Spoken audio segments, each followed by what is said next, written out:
एक बार की बात है, अर्जुन श्री कृष्ण से कहते हैं, मैं इतना कुछ करता हूँ और इतना दान करता हूँ, फिर भी दानवीर कर्ण क्यों बोला जाता है?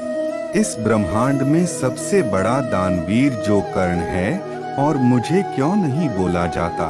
अब कृष्ण इस बात पे मुस्कुरा जाते हैं और अर्जुन को बोलते हैं, चलो मेरे साथ। वो अर्जुन को दूर एक जगह पर लेकर जाते हैं, जहाँ पर एक बहुत बड़ा पहाड़ होता है, और श्री कृष्ण जैसे ही वो पहाड़ को छूते हैं, पहाड़ पूरे का पूरा सोने का बन जाता है, और वो अर्जुन को बोलते हैं कि ये पहाड़ मैं तुम्हें देता हूँ और इस सोने को तुम लोगों के बीच बांट दो। अब अर्जुन वहाँ खड़े हो जाते हैं और आसपास के गांवों में घोषणा कर देते हैं कि मैं अर्जुन सोना बांटने वाला हूँ और आप सबकी जरूरतें पूरी हो जाएंगी और आप आए और सोना लेकर जाएं। अब अर्जुन रोज सुबह से शाम तक सोना बांटने लग जाते हैं। अर्जुन रोज लगातार सोना बांट रहे होते हैं, तो अर्जुन थक जाते हैं, और थक जाने के बाद अर्जुन बोलते हैं, मैं इतना सोना दे रहा हूँ, अब जिस व्यक्ति की जितनी जरूरत होती है वह उतना सोना लेकर जाता है। फिर भी एक व्यक्ति बोलता है, मेरे घर में शादी है। तब अर्जुन बोलते हैं, तुम ज्यादा सोना लेकर जाओ। कोई व्यक्ति बोलता है, मेरे घर में मेरी माँ बीमार है। तब अर्जुन उन्हें भी ज्यादा सोना दे देते हैं।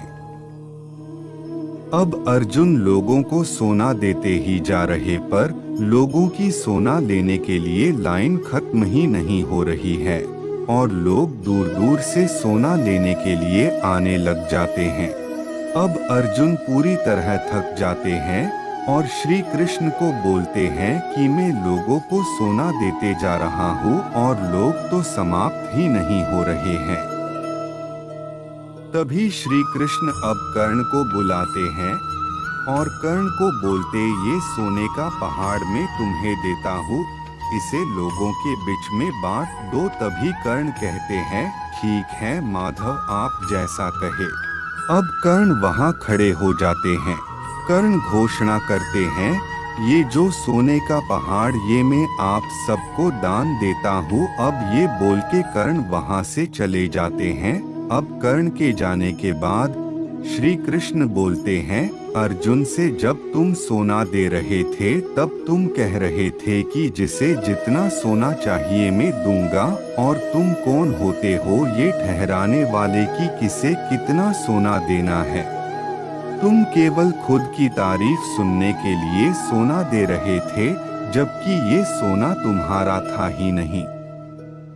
जब कर्ण आया और उन्होंने सिर्फ लोगों में घोषणा कर दी, सब सोना ले लो, ये फर्क है तुम में और कर्ण में, और इसीलिए कर्ण को दानवीर कहा जाता है।